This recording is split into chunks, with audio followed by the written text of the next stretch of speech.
Assalamualaikum warahmatullahi wabarakatuh. Masih berjumpa lagi bersama saya petani hidroponik Comal yang ada di ketinggian 11 mdpl dataran rendah Comal Pemalang. Nah, kali ini saya ingin berbagi tentang pengalaman saya dalam mencoba tanaman stroberi di dataran rendah. Dengan cara penanaman hanya mendapatkan sinar matahari tidak kurang lebih yaitu 5 jam. Dimulai dari sinar matahari pagi, jam 7 pagi sampai jam 12. Itu pun masih saya tanam di bawah pohon anggur. Hasilnya tanamannya seperti ini, perkembangannya masih tetap bagus. Daun hijau, pertumbuhan juga tidak mengecewakan. Untuk pembuahan saya rasa juga sangat bagus. Ini sudah mengeluarkan bunga. Ada yang beberapa mengeluarkan bunga, tapi yang lain tetap saya sulurkan. Karena di dataran rendah itu tidak seperti di dataran tinggi. Tanaman stroberi mudah stres. Kita harus pintar-pintar menyiasatinya. Dengan pembuahan maupun penyuluran kalau kita lakukan bersamaan secara banyak, maka tanaman tersebut akan mengurus dan kerdil dan lalu mati. Nah, jika ingin melakukan pembuahan, terpaksa secara otomatis kita harus buang sulur semua. Nah, ini tanaman anggurnya. Ini saya tanam di bawah pohon anggur, tetapi pertumbuhannya juga tidak mengecewakan, masih bagus. Walaupun hanya 5 jam kena sinar matahari, namun pertumbuhannya kelihatannya sangat bagus. Karena apa? Karena tanaman stroberi itu pada umumnya dia hidup di dataran tinggi. Suhunya sangat dingin. Walaupun kita ada di dataran rendah, tetapi kita tidak boleh berkecil hati. Kita bisa menyiasati dengan cara yang saya lakukan, yaitu menggunakan paranet atau menggunakan tanaman anggur sebagai peneduh tanaman stroberi yang kita tanam. Ini tanaman anggur yang saya jadikan peneduh sudah sebesar jari kelingking, padahal ini baru 2 bulan setelah grounding. Sebenarnya belum masuk masa pembuahan, tetapi setelah saya membentuk percabangan ternyata mengeluarkan buah. Mungkin pengaruh dari pupuk yang saya berikan, yaitu menggunakan pupuk TSP. TSP karena mengandung tinggi yaitu fosfatnya, sehingga berdampak pada tanaman anggur saya sehingga dia berbunga. Walaupun berada di bawah pohon anggur, pertumbuhan juga tidak mengecewakan seperti ini. Ini saya pelihara sulurnya. Untuk teman-teman yang ingin merawat tanaman stroberi di dataran rendah khususnya, kalau mau merawat sulur itu cari yang besar. Kalau sulurnya masih keluar kecil-kecil, kita buangin dulu, nunggu sulur yang besar. Jika sulurnya sudah keluar besar, itu calon indukan yang bagus. Nah, seperti ini hasilnya bagus. Teman-teman juga melihat video-video yang pernah saya bagikan. Karena saya ini di dataran rendah, jadi untuk percobaan agar supaya bagaimana cara menyiasatinya kita tetap di dataran rendah itu ada tanaman stroberi. Ini contoh, nanti insya Allah buahnya bisa besar karena kondisi kelopaknya dan mekar bunganya kemarin itu sangat lebar sekali, hampir 2 jari. Ini tanaman anggurnya seperti ini. Ini saya sistem para-para karena tempatnya sempit, jadi pembentukan cabang harus ekstra main pangkas.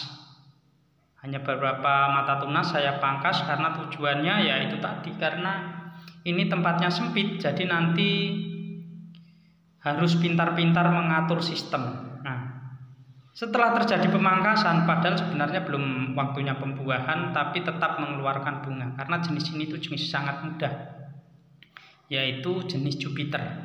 Sudah pada mengeluarkan bunga seperti ini.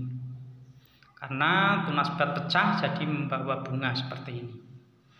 Sebenarnya kalau kita mau merawat pada ketiak daun itu tunas air kita sisakan 1 daun seperti yang saya bicarakan kemarin, maka tunas bat tidak akan pecah. Tapi karena ini saya habisin, secara otomatis tunas bat akan pecah.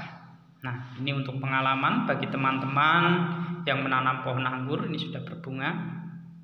Tapi kalau untuk skala hobi dan penelitian tidak apa-apa.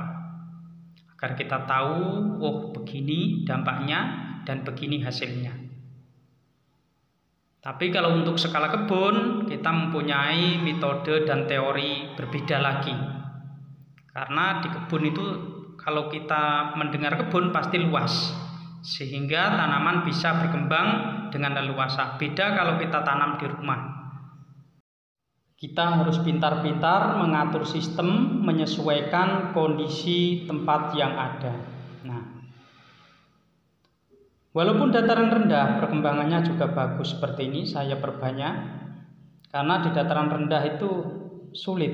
Dari pengalaman saya, kalau kita ingin memperbanyak, ya kita perbanyak saja. Yang penting persyaratannya tadi, cari sulur yang lebih besar. Ketika tanaman masih bersulur kecil, kita buang. Dan jika ingin membuahkan, maka buanglah sulur tersebut semua. Maka tanaman tersebut akan berbuah. Seperti ini tak ada sulurnya.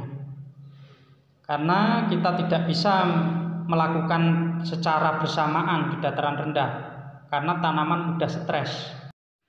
Solusi yang tepat untuk memperbanyak adalah kita pilih jalur salah satu, yaitu kita mau melakukan pembuahan atau memperbanyak anakan. Jika kita ingin melakukan pembuahan, yaitu tadi sulur kita buang semua.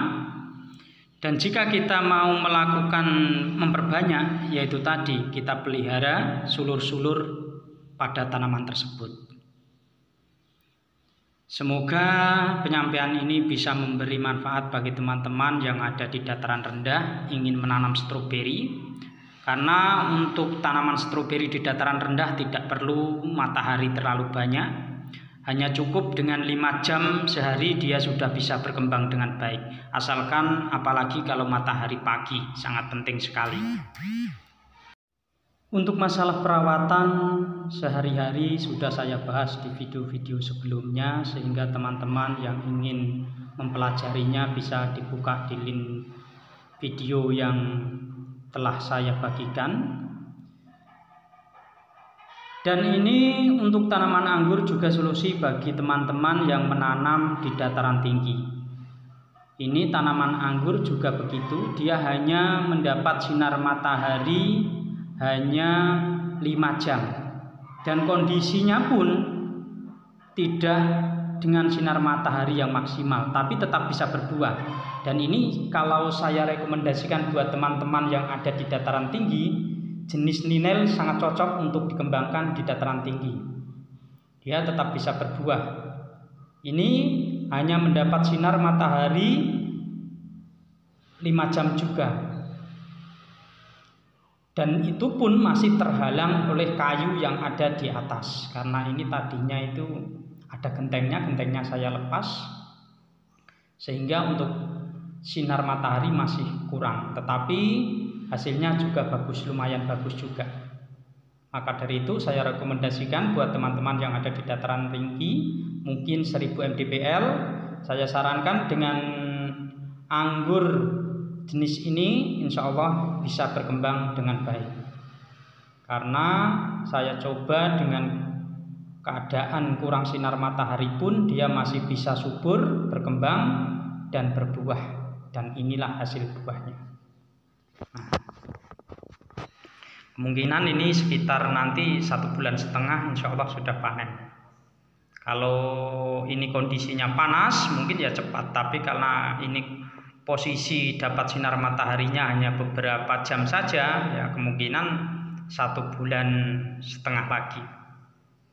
Nah, ini saya coba, ini saya bungkus dengan menggunakan kain kasa, ya, kain yang berlubang-lubang seperti kelambu seperti ini. Nah,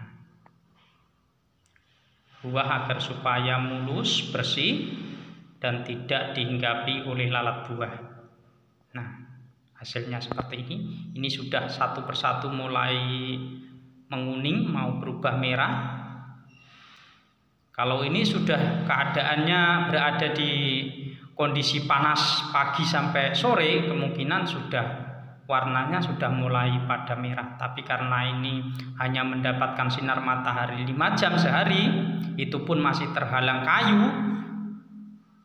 hasilnya seperti ini.